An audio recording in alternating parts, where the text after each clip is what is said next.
नमस्कार दोस्तों, जय हिंद, वंदे मातरम। स्वागत है आपका अपने टीटी फैमिली शिक्षकों के परिवार जायसवाल कोचिंग सेंटर पर, पावर्ड बाय शिक्षा ही प्रकाश है। दोस्तों, इस क्लास में बात करने वाले सीटेट पर्यावरण की क्लास रहेगी, जो सीटेट 7 जुलाई 2024 का जो एग्ज़ाम होना है उसके अकॉर्डिंग आपकी ईवीएस इन्वायरमेंट की क्लास चल रही है चैप्टर वाइज। और आज की क्लास नंबर 4 है, जो चैप्टर रहेगा पेड़ पौधे और जीव जंतु। और संपूर्ण एनसीईआरटी किताबों का निचोड़ लेकर आए हैं। सिलेक्शन इस बार सीटेट एग्ज़ाम को 101% फतेह करना है और टारगेट हमारा ईवीएस में 30 ऑफ 30 है। आज क्वेश्चंस नहीं, सीधे उन टॉपिक पे बात होगी जो ज़्यादातर एग्जाम में प्रश्न पूछे जाते हैं। सारे टॉपिक्स बात करेंगे, टॉपिक टू टॉपिक और आंसर बात करेंगे, यानी उन सभी टॉपिकों की बात करेंगे जो सीटेट एग्ज़ाम में प्रश्न पूछे जाते हैं। तो आज का जो एक अलग ही है और ऐसी क्लास आपको कभी नहीं मिलने वाली है। यूट्यूब के इतिहास में भी तो कोई ऐसा पढ़ा ही नहीं होगा। आज ऐसी क्लास होने वाली है आप सभी के लिए टीटी फैमिली में। चलिए, आप सभी लोग शुरुआत करेंगे क्लास की। पेड़ पौधे और जीव जंतु का जो चैप्टर है, इस चैप्टर को पूरा कंक्लूजन लेकर आएँ, यानी मात्र 30 से 30 मिनट के समथिंग जो है पूरा चैप्टर आपका क्लियर होने वाला है। तो क्या आप सभी लोग तैयार हैं? तो चलिए, तैयार हैं तो चलिए शुरुआत भी कर लेते हैं। पहले यहाँ पे दिया गया, सर्वप्रथम बात आती है वनस्पति विज्ञान के जनक कौन है। तो वनस्पति विज्ञान के जनक ग्रीक थियोफ्रेस्टस है। दूसरा आता है वर्गीकरण के जनक कौन है। वनस्पति विज्ञान के वर्गीकरण के जनक कार्ल लिनियस है। जंतु विज्ञान के जनक कौन है। तो सभी लोग जानते हैं, जंतु विज्ञान की बात की जाती है तो अरस्तु का नाम आता है। इसके बाद है पादप वर्गी के जनक कौन है। तो पादप वर्गी के जनक आपके कैरोलस लिनियस हो जाते हैं। फिर अगला जो हमारा टॉपिक बनता है इसमें कि परजीवी पौधे कौन कौन से होते हैं। तो चंदन, अमरबेल, ओरोबैंकी और रेफ्लेसिया, ये हमारे परजीवी पौधे होते हैं।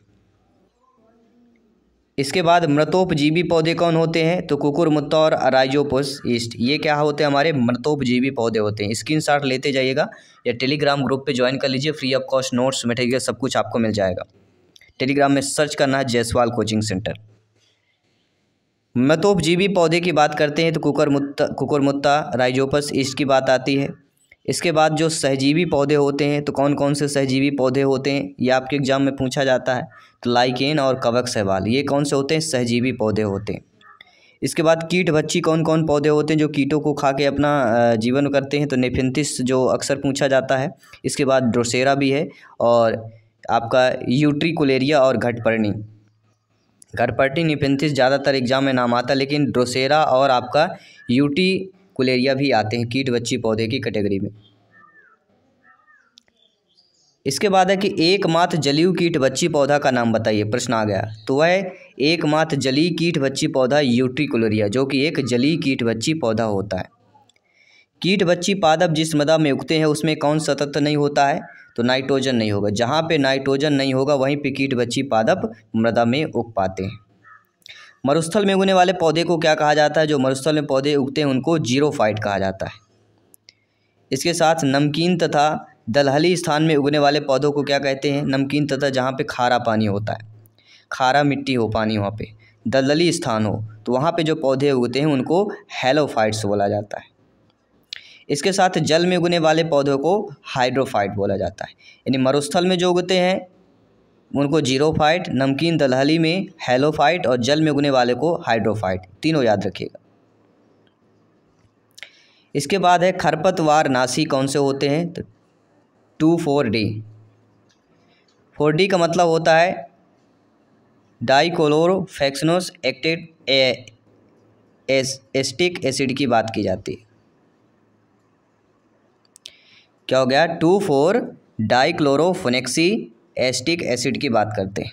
ये कौन है, खरपतवार नाशी है, जिसे हम सिंपल में 2,4-D के नाम से भी जानते हैं। खरपतवार के नष्ट करने वाला हार्मोन कौन सा होता है। ऑक्सिन होता है। कोशिका विभाजन के लिए सर्वाधिक आवश्यक हार्मोन कौन होता है। साइटोकाइनिन होता है। कच्चे फलों को पकाने वाला हार्मोन एथिलीन होता है। अक्सर केले में या जो कच्चे फल होते हैं उनको पकाने के लिए एक हार्मोन होता है, वह होता है एथिलीन, इसका उपयोग किया जाता है। कृत्रिम विधि से कच्चे फलों को पकाया जाता है। जो कच्चे फल होते हैं कृत्रिम विधि से एसिटिलीन के द्वारा जो है पकाया जाता है। फूल खिलाने वाला हार्मोन कौन सा होता है। अगर फूल खिलाना तो उसके लिए भी हार्मोन होता है और वह होता है फ्लोरिजेन। पादप हार्मोन कौन सा नहीं होता है। तो फाइटोक्रोम जो होता है ये हमारा पादप हार्मोन नहीं होता है। अगला प्रश्न सिंपल सा प्रश्न है कि पत्तियों का रंग हरा क्यों होता है? क्योंकि उसमें क्लोरोफिल उपस्थित होता है। क्लोरोफिल के कारण पेड़ पौधे की पत्तियां हरी होती हैं। क्लोरोफिल में कौन सी धातु पाई जाती है? तो मैग्नीशियम। जीवन की संरचनात्मक एवं क्रियात्मक इकाई किसको बोला जाता है? कोशिका को बोला जाता है। इसके बाद अगला प्रश्न है, कोशिका का पावर हाउस किसे कहा जाता है? माइटोकॉन्ड्रिया को कहा जाता है। आत्मघात की थैली किसे कहा जाता है? लाइसोसोम को कहा जाता है। प्रोटीन की फैक्ट्री किसे कहा जाता है? आपके राइबोसोम। ठीक है, आत्मघात की थैली लाइबोसोम है और प्रोटीन की फैक्ट्री राइबोसोम। सबसे छोटी कोशिका किसको बोला जाता है? माइकोप्लाज्मा गैलीसेप्टिक को बोला जाता है। रसोई घर कौन सा? हरित लवक को रसोई घर बोला जाता है। इसके बाद अगला प्रश्न, न्यूक्लिक अम्ल कौन सा होता है? तो डीएनए आरएनए को न्यूक्लिक अम्ल बोला जाता है। डीएनए का द्विचक्राकार रचना डबल हेलिक्स मॉडल प्रस्तुत किया जाता है किसके? वाटसन और किक के द्वारा जो है प्रस्तुत किया गया था। डीएनए का द्विचक्राकार रचना। जिन जीवों को देखने के लिए सूक्ष्मदर्शी यंत्र की आवश्यकता पड़ती है उन्हें क्या कहा जाता है? सूक्ष्मजीव कहा जाता है। सूक्ष्मजीव विज्ञान के पिता कौन है? फादर ऑफ सूक्ष्मजीव की बात करेंगे तो लुई पाश्चर है, कई बार पूछा गया है। एक कोष की कौन कौन से होते हैं? देखिए, एक कोष की अमीबा होता है, पैरामीशियम, मुर्गी कंडा, युग्मनज हो गया, ये हमारे एक कोष की जीव होते हैं। और बहुकोष की जीव कौन कौन से होते हैं? हाइड्रा पौधा, हाइड्रा का जो पौधा होता है, मछली, मेढक, मनुष्य, ये बहुकोष की जीव होते हैं। यानी हम क्या हो गए? बहुकोष की जीव होते हैं। ठीक है, तो एक कोष की, बहुकोष की, इन दोनों चीज़ों को भी समझना बहुत जरूरी है आपके एग्जाम के दृष्टि से।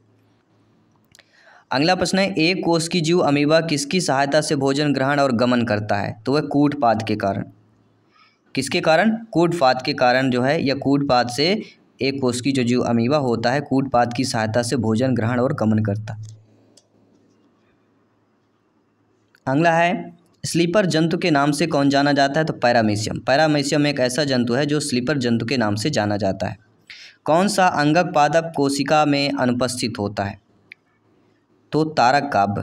तारक काव्य ऐसा होता है जो अंगक यह पादप कोशिका में अनुपस्थित होता है, मतलब नहीं होता है। पायलेट कण के नाम से कौन जाना जाता है? तो वह होता है राइबोसोम। राइबोसोम को पायलेट कण के नाम से भी जाना जाता है। नालंदी तथा पीले रंग का वर्ण किसमें होता है? तो कैरोटीन और जेंथोफिल में। इसके बाद है, हारो प्रोटोजोआ के नाम से कौन जाना जाता है? तो युगलिना। युगलिना को हारा प्रोटोजोआ के नाम से जाना जाता है। इसके बाद है, रजत मछली अर्थात सिल्वर फिश किस संघ का है? तो ये दोस्तों आर्थ्रोपोडा का संघ जो होता है सिल्वर फिश कहला जाता है, रजत मछली कहला जाती है।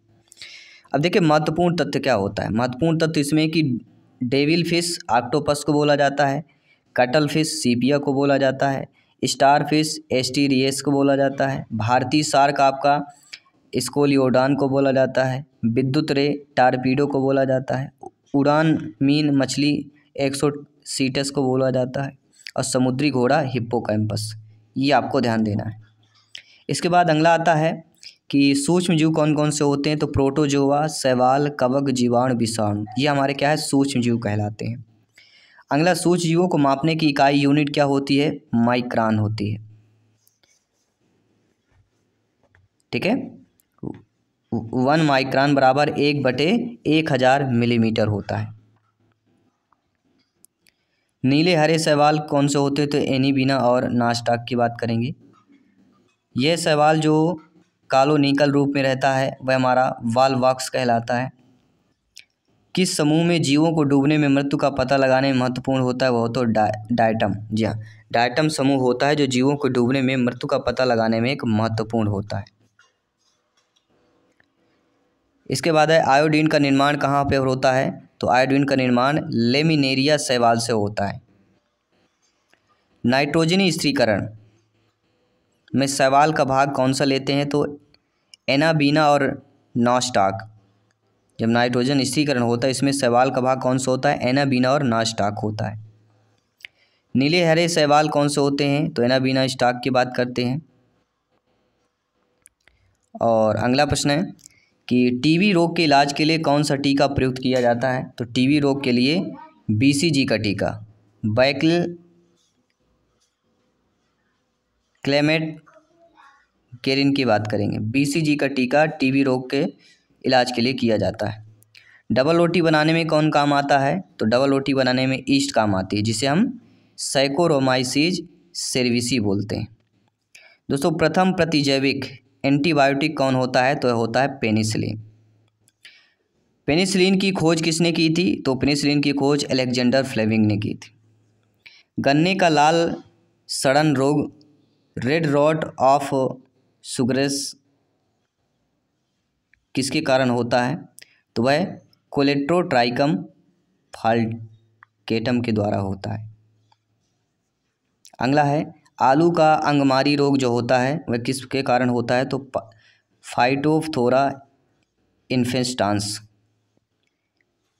एफ्लाटॉक्सिन उत्पन्न करने वाला कवक जो होता है वह होता है एस्पार्जिलस फ्लेवस होता है। जीवाणु विज्ञान के जनक एंटोनी वान लीवेनहॉक को बोला जाता है। दूध में दही बनाने वाले जीवाणु को लैक्टोबैसिलस बोला जाता है। वह जीवाणु जो लेगुमिनेसी कुल के पौधे की जड़ों की गांठों में पाए जाते हैं तथा वायुमंडलीय नाइट्रोजन स्थिरीकरण में सहायक होता है उसको राइजोबियम लेगुमिनोसेरम बोला जाता है। इसके बाद अगला है कि नींबू का जो सिट्रस कैंकर रोग होता है उसे क्या बोला जाता है? जेंथोमोनास सिट्री। अब परीक्षा के जैसे जो इम्पोर्टेंट पॉइंट्स हैं उनको भी नोट करते जाइएगा कि गेहूं धान मक्के में क्या पाया जाता है? तो गेहूं धान मक्के में अपस्थानिक जड़ें पाई जाती हैं जिसे झकड़ा या रेशेदार जड़ा बोला जाता है गेहूं धान मक्के में। पौधे का सबसे आकर्षक और महत्वपूर्ण अंग कौन सा होता है? वो होता है पुष्प होता है।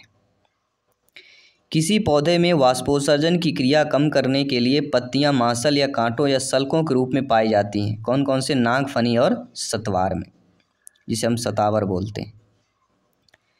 ऊंट के कुबड़ में क्या संचित होता है? तो वसा संचित होता है। ऊंट में कुबड़ जो निकला रहता है उसमें क्या होता है? वसा जमा होता है। पोषक तत्वों से प्राप्त ऊर्जा को मापा जाता है किसके द्वारा? कैलोरी के द्वारा मापा जाता है। प्रोटीन व कैलोरी दोनों की कमी से होने वाला कुपोषण जनित रोग मेरिस्मस कहलाता है। पित्रस्थ अंकुरण, इसका गुण किसमें पाया जाता है? तो राइजोफोरा, जिसे हम मैग्रो पौधों में पाया जाता है। इसके बाद है कि अनार का खाया जाने वाला भाग कौन सा होता है? तो मांसल बीज चोल होता है। ईस्ट और हाइड्रेट में जनन क्या होता है? मुकुलन द्वारा जनन होता है। शैवाल, कवक, मांस, फर्न ये इसमें किस प्रकार का जनन होता है? तो बीजाणुओं द्वारा होता है।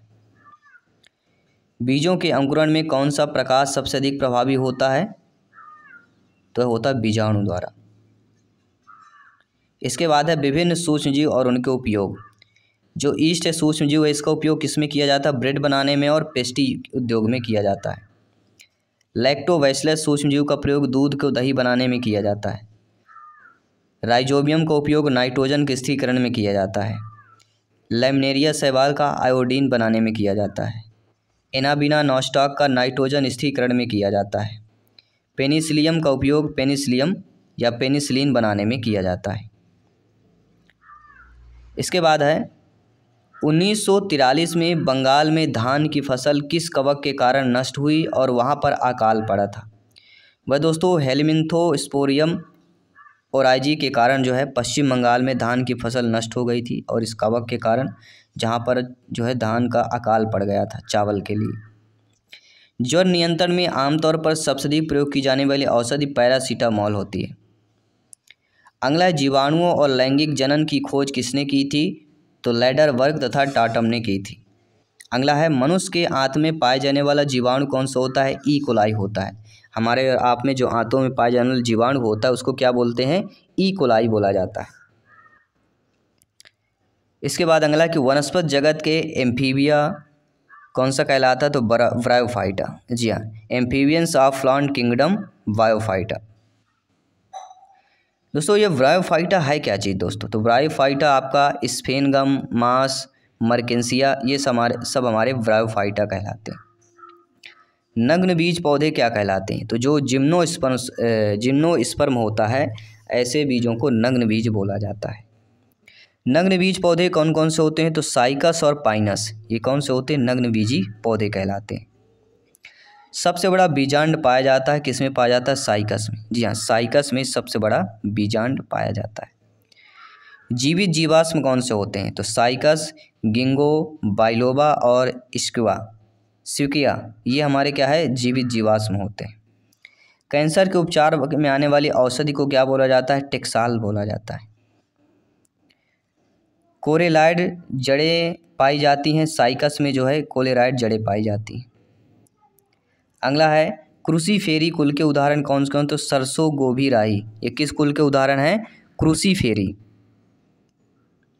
अगला है कुकुरबिटेसी कुल के उदाहरण कौन से? कुकुरबिटेसी, तो कद्दू, करेला, खीरा, तरबूज, खरबूजा, ये हमारे किसके होते हैं? ये कुकुरबिटेसी कुल के पौधे कहलाते हैं। अगला है आपका कि रेसरपीन किसकी जड़ें से प्राप्त होती है? तो रेसरपीन जो होता है सर्पगंधा, राओल्फिया सरपेंटिना के पौधों से जो है रेसपीन जो है प्राप्त होती है। अगला यहाँ पे दिया गया है कि हॉकी स्टिक किससे बनाई जाती थी? तो मोरस एल्वा से हॉकी स्टिक बनाई जाती है। क्रिकेट के बल्ले बनाने में प्रयुक्त की जाती है कौन सी लकड़ी? तो विलो, सेलिक्स अल्वा, विलो की लकड़ी का प्रयोग किया जाता है। प्रकाश संश्लेषण की क्रिया संपादित होती है तो सभी हरे पौधे में होती है और इसकी प्रक्रिया क्या होती है? 6CO2 12H2O सूर्य के प्रकाश क्लोरोफिल में उपस्थित में C6H12O6 6H2O + 6O2 + ऊर्जा नियंत्रित होती है। और ये कई बार TT एग्जाम में पूछा गया प्रश्न। दोस्तों प्रकाश संश्लेषण के लिए आवश्यक तत्व कौन होता है? तो पहला होता है कार्बन डाइऑक्साइड CO2, फिर जल होता है H2O, सूर्य का प्रकाश और पर्णहरिम क्लोरोफिल जिसे बोलते हैं। प्रकाश संश्लेषण की क्रिया सबसे अधिक किसमें प्रभावी होती? तो लाल रंग के प्रकाश में होती है।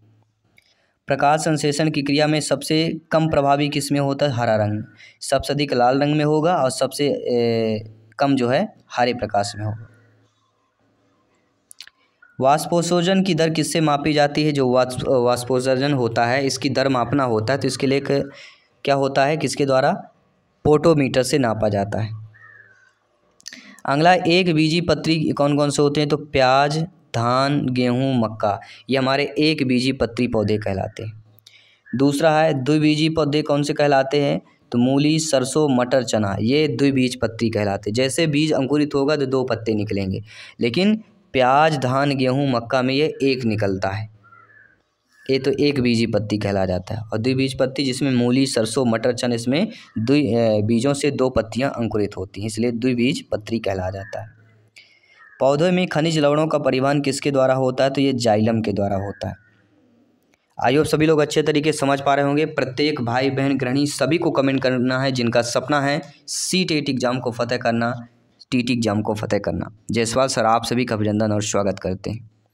साथियों पेचिश रोग का क्या कारण होता है? तो पेचिश रोग का जो कारण होता है वह होता है एंट अमीबा हिस्टोलिटिका होता है। सजीव एवं निर्जीव के बीच संयोजन कड़ी किसकी होती है? वायरस अर्थात विषाणु की होती है, सजीव और निर्जीव के बीच। पादप एवं जंतु के बीच संयोजक कड़ी कौन सी होती है? युगलिना। जी हाँ दोस्तों, पादप और जंतु के बीच जो संयोजक कड़ी होती है वह हमारी युगलिना कहलाती है। उत्सर्जी अंग ज्वाला कोशिकाएं किसमें पाई जाती? फीता क्रम में, आपने नाम सुना होगा। जी हाँ, फीता क्रम में ही उत्सर्जी अंग ज्वाला कोशिकाएं पाई जाती। अगला है सितारा मछली किस संघ का जंतु कहलाती है? तो ये दोस्तों इकाइनोडर्मेटा संघ की जंतु है सितारा मछली। मनुष्य में अवशेषी अंग कौन कौन से होते हैं? तो निमेषक पटल, कर्ण पल्लव की पेशियां होती हैं, अक्लदाढ़, वर्मीफार, अपेंडिक्स, ये सारे मनुष्य के अवशेषी अंग कहलाते हैं। बच्चे देने वाले जंतु या जरायुज कौन कौन से होते हैं? ये जरायुज युक्त पूछ लिया जाता है या बच्चे देने वाले। देखिए जो बच्चे देते हैं उनको जरायुज बोलते हैं, जैसे मनुष्य, चूहा, खरगोश, अन्य स्तनधारी होते हैं। इसके बाद ये होते हैं जिनके कान होते हैं, ठीक है, बाल होते हैं, ऐसे जरायुज कहलाते हैं। देखिए अंडे देने वालों को अंडायुज बोला जाता है, जैसे मछली, मेढक, छिपकली, सर्प, पक्षी, कीड़े मकोड़े, ठीक है, ये अंडायुज होते हैं जो अंडे देते हैं। अगला है मलेरिया की खोज के लिए रोनाल्ड रास ने नोबेल पुरस्कार मिला, कब मिला था? 1902 में मिला था। तो ये भी पता होगा आपको कि मलेरिया की खोज किसने की? रोनाल्ड रास ने की थी, जिस पर उन्हें नोबेल पुरस्कार मिला था। कब मिला था? 1902 में मिला था। दंश कोशिकाएं पाई जाती हैं किस में पाई जाती है? हाइड्रा में। हाइड्रा में आपकी दंश कोशिकाएं पाई जाती हैं। अगला प्रश्न बनता है कि कीटों में उत्सर्जी अंग कौन होता है? तो कीटों में उत्सर्जी अंग आपका होता है मैल्पीघी नलिका, ये कीटों में उत्सर्जी अंग होता है। इसके साथ बुक लंग्स या श्वसन अंग किस में पाया जाता है? तो बिच्छू में। बिच्छू में बुक लंग्स पाए जाते हैं जिसे हम श्वसन अंग बोलते हैं। कई बार पूछा जाए कि बिच्छू में पाया जाता है या नहीं पाया जाता, या बुक लंग्स किस में पाए जाते हैं, नाम दे दिए जाएंगे जीवों के। तो किसी भी टाइप से प्रश्न आपका बन सकता है। कीटों में श्वसन होता है तो श्वास रंध्र या स्पाइरेकल्स द्वारा कीटों में श्वसन होता है। और मानव शरीर में सबसे बड़ी ग्रंथि कौन सी होती है? वह कहलाती यकृत ग्रंथि। कई बार पूछा गया है ये भी। और वयस्क मनुष्य का दंत सूत्र क्या होता है? तो वयस्क मनुष्य का दंत सूत्र आपके स्क्रीन पर है I2/2 into C1/1 into P2/2 into M3/3 into 2=32। ये वयस्क मानव का दंत सूत्र है। कहते हैं टोटल 32 दांत होते हैं।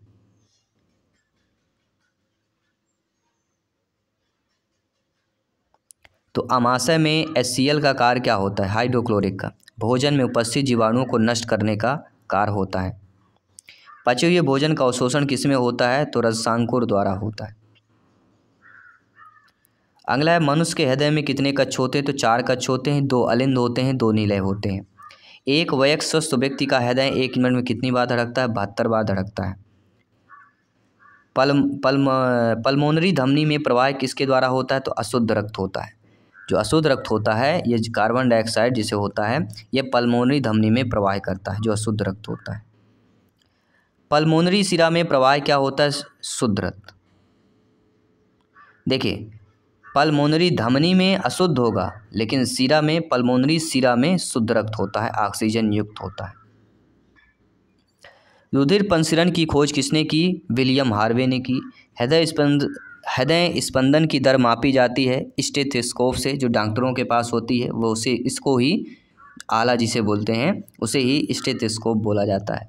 मनुष्य का रक्त संयोजी ऊतक होता है। और आरबीसी का औसतन जीवन काल 120 दिन होता है और आरबीसी का अधिकतम जीवन काल 127 दिन। अक्सर पूछा जाता है तो ध्यान देना है। किस जंतु में लाल रुधिर कणिकाएं अंडाकार तथा केंद्रक युक्त होती हैं? वह कहलाता है ऊंट और लामा में। एक ऐसे जंतु हैं जिनकी लाल रुधिर कणिकाएं अंडाकार और केंद्रक युक्त होती हैं। किस रोग में प्लेटलेट्स की संख्या कम हो जाती है? डेंगू रोग। जब किसी व्यक्ति को डेंगू रोग होता है जो मच्छर के काटने से होता है, इस रोग के कारण मनुष्य की जो प्लेटलेट्स होती है वह खत्म हो जाती हैं या कम हो जाती। और प्लेटलेट्स बढ़ाने के लिए सबसे बड़ा होता है पपाया। पपीते के जो पेड़ की पत्ती होती है अगर आप उसको पीस करके थोड़ा पी लेंगे तो बहुत ज़्यादा प्लेटलेट्स बढ़ती है, फल से ज़्यादा पत्ती से ज़्यादा बढ़ती है। रुधिर वर्ग की खोज किसने की? तो कार्ल लैंडिस्टर ने की थी। रुधिर वर्ग क्या होता है? तो A B AB O ये चारों वर्ग हमारे रुधिर वर्ग कहलाते हैं, जिसकी खोज कार्ल लैंडिस्टर ने की। सार्वधिक दाता जो रुधिर होता है, यूनिवर्सल जो डोनर होता है वह O होता है। O ग्रुप का कोई भी जिसका ब्लड ग्रुप होगा वह किसी को भी दे सकता है। और सार्वत्रिक ग्राही यानी जिसका रुधिर वर्ग, जिसका ब्लड ग्रुप AB होगा वह किसी से भी ले सकता है। अगला प्रश्न देखिएगा, स्वस्थ मनुष्य का रक्त दाब क्या होता है? स्वस्थ मनुष्य का 120/80 होता है। रक्त दाब यानी ब्लड प्रेशर मापने का यंत्र क्या होता है? उसको क्या बोला जाता है? मैनोमीटर बोला जाता है। वृक्क की क्रियात्मक इकाई नेफ्रॉन कहलाती है। मूत्र का हल्का पीला रंग किसके कारण होता है? अक्सर आप देखते होंगे यूरोक्रोम के कारण होता है। वृक्क की पथरी जो होती, किडनी स्टोन किसकी बनी होती? तो कैल्शियम ऑक्सलेट की बनी होती। वयस्क एवं मनुष्य के एक गुर्दे का भार लगभग कितने होता है? कोई भी वयस्क और स्वस्थ मनुष्य होगा उसके एक गुर्दे का भार लगभग 150 ग्राम होगा। ये सारे इंपॉर्टेंट क्लास हैं, सारे इंपॉर्टेंट क्वेश्चंस हैं आपके। एक वयस्क मनुष्य में हड्डियों की संख्या कितनी होती है? 206 होती हैं। जन्म के समय हड्डियों की संख्या लगभग 300 होती है। शिशु अवस्था में अवस्थियाँ लगभग 213 पाई जाती। सबसे लंबी हड्डी फीमर होती जो जांघ की होती है। सबसे छोटी हड्डी स्टेपीज होती जो कान की होती। अब आएंगे मानव शरीर से संबंधित जो अस्थियों से संबंधित जान लेते हैं। जो ह्यूमरस होता है वह बाहें कहलाता है। रेडियस हाथ की हड्डियों को रेडियस बोला जाता है। अल्ना भी बोला जाता है। फीमर जांघ की हड्डी को बोला जाता है। टिबिया पैर की हड्डी को, और फ्यूला भी पैर की हड्डी को बोला जाता है। इसके बाद अगला प्रश्न है कि मानव खोपड़ी में कुल कितनी अस्थियां होती हैं? तो 29 अस्थियां होती हैं। हमारे खोपड़ी अर्थात सिर में टोटल 29 अस्थियां होती हैं। मानव शरीर की सबसे छोटी अंतःस्रावी ग्रंथि कौन सी कहलाती है? पीयूष ग्रंथि कहलाती है। और मास्टर ग्रंथि भी आपकी पीयूष ग्रंथि कहलाती है। दोनों चीज़ों को समझना। स्तनधारियों में दुग्ध स्त्रावण को उत्तेजित करता है। कौन उत्तेजित करता है? ऑक्सीटोसिन जो हार्मोन होता है वह स्तनधारियों में दुग्ध स्त्रावण के लिए उत्तेजित करता है। इंसुलिन की कमी से होने वाला रोग कौन होता है? मधुमेह होता है, जिसे हम शुगर कहते हैं। ये किसके कारण होता है? जब किसी भी बॉडी मानव शरीर में इंसुलिन की कमी होती तब मधुमेह और शुगर रोग होता है। मानव शरीर में लैंगरहैंस की दीपिकाएँ पाई जाती हैं। किसमें पाई जाती हैं? अग्नाशय में। जी हाँ साथियों, जो हमारा शरीर में जो लैंगरहैंस की दीपिकाएँ पाई जाती हैं वो किसमें? अग्नाशय में पाई जाती हैं। मेढक के कायांतरण के लिए आवश्यक क्या होता है? आयोडीन होता है। अगला प्रश्न देखिएगा। आयोडीन की कमी से होने वाला रोग जो होता है वह घेंगा कहलाता है। आयोडीन युक्त हार्मोन जो होता है वह थायरॉक्सिन कहलाता है। नर हार्मोन जो होता है टेस्टोस्टेरॉन कहलाता है। जो मादा हार्मोन होता है वह एस्ट्रोजन या प्रोजेस्टेरॉन कहलाता है। गर्भधारण के लिए आवश्यक हार्मोन प्रोजेस्टेरॉन होता है। और इंसुलिन की रासायनिक प्रकृति प्रोटीन कहलाती है। तो ये दोस्तों जो इम्पोर्टेंट हमने किया, जो जड़ें नहीं पूछा गया कि कौन से जड़ें मूसलाधार होती हैं, ये चीज़ें तो आप नॉर्मल से जानते हैं। जो इम्पोर्टेंट टॉपिक था, जो याद करने या जो रिमाइंड करने वाली बात, उन सभी को कंबाइन किया गया है। दोस्तों भारतीय ब्रायोफाइटा विज्ञान के पिता कौन है? Professor SR Kashyap. भारतीय जीवाश्म वनस्पति विज्ञान के जनक कौन है? बीरबल साहनी। भ्रूण विज्ञान के जनक कौन है? प्रोपी महेश्वरी। हरित क्रांति के जनक कौन है? Doctor MS Swaminathan. और आधुनिक भारतीय शैवाल विज्ञान के जनक प्रोफेसर MOP अयंगर। और बात करेंगे कृषि प्रमुख संस्थानों की बात करेंगे। दोस्तों भारतीय कृषि अनुसंधान संस्थान ये आपके कहाँ? नई दिल्ली में है। केंद्रीय चावल अनुसंधान संस्थान कटक में है। राष्ट्रीय पादप अनुसंधान संस्थान लखनऊ में है। केंद्रीय खाद्य प्रौद्योगिकी अनुसंधान संस्थान आपके मैसूर में है। और केंद्रीय औषधि अनुसंधान संस्थान आपके लखनऊ में। तो राष्ट्रीय पादप अनुसंधान और औषधि ये दोनों हमारे नवाबों के शहर लखनऊ में। अब बात करेंगे जड़ों के रूपांतरण की बात कर लेते हैं। जो कुंभी रूप होते हैं उनको सलजम चुकंदर कुंभी रूप जड़ें होती हैं इनकी। और जो तर्क रूप जड़ें होती हैं मूली की होती हैं। और जो शंक्वाकार जड़ें होती हैं किसकी होती हैं? गाजर की होती हैं। ठीक है। अब बात करेंगे भूमिगत तनों का रूपांतरण। प्रकंद जो होता है, हल्दी और अदरक के जड़ों को प्रकंद बोला जाता है। आलू को कंद बोला जाता है। प्याज लहसुन को सल्क कंद बोला जाता है। और घन कंद को जमी कंद, अरबी को घनकंद बोला जाता है। अब कुछ फसलों के खाने योग्य जो भाग होते हैं, जैसे पपीता आम का कौन सा होता है? मध्य फल भित्ति होता है जिसे हम खाते हैं। सेब नाशपाती का पुष्पासन हम खाते हैं। नारियल का भ्रूण पोष हम करते हैं। लीची का एरिल भाग हम खाते हैं। अमरूद, अंगूर, टमाटर ये फल भित्ति या बीजांडसन को हम खाते हैं। नारंगी जो होता है जूसी हेयर होता है। और चना मूंगफली बीज पत्ती एवं भ्रूण को हम सेवन करते हैं। पत्तियों को भी करते हैं और भ्रूण को भी करते हैं। तो ये रहा दोस्तों आज हमने जो टॉपिक को कवर किया, आपके जो महत्वपूर्ण टॉपिक था आपका, जो कि बहुत इंपॉर्टेंट टॉपिक हम कहेंगे EVS के दृष्टि से, पेड़ पौधे और जीव जंतु का इंपॉर्टेंट क्वेश्चन, इंपॉर्टेंट टॉपिक को कंबाइन किया गया है। और किसी भी टॉपिक पर कोई भी छूट गया हो तो आप लोग कमेंट अवश्य कर सकते हैं, उस टॉपिक को भी कवर कर लेंगे। और इसी तरह सारी क्लासेज जो होंगी इससे बेस्ट होने वाली, क्योंकि EVS में 30 में 30 लाना है तो कंसेप्ट और पेडागोजी के सभी को इंपॉर्टेंट है। और इस बार CTET एग्जाम को 101% फतेह करना है। तो ये क्लास हमारी 11:30 में डेली होती है और इवनिंग में आपको 7:30 to 8 PM हमारी क्लास होती है। बाकी सभी सब्जेक्ट की क्लासेस जल्दी स्टार्ट होंगी, क्योंकि एग्ज़ाम बहुत ही का समय बहुत कम बचा हुआ है। ठीक है, लगभग 1 महीने कह सकते हैं। और बेहतरीन तैयारी के साथ इस बार CTET एग्ज़ाम 100% अगर फतेह करना है तो बेहतरीन तैयारी में लग जाइए, प्रिपरेशन में लग जाइए। सभी मित्रों को जय हिंद, वंदे मातरम, धन्यवाद सभी का।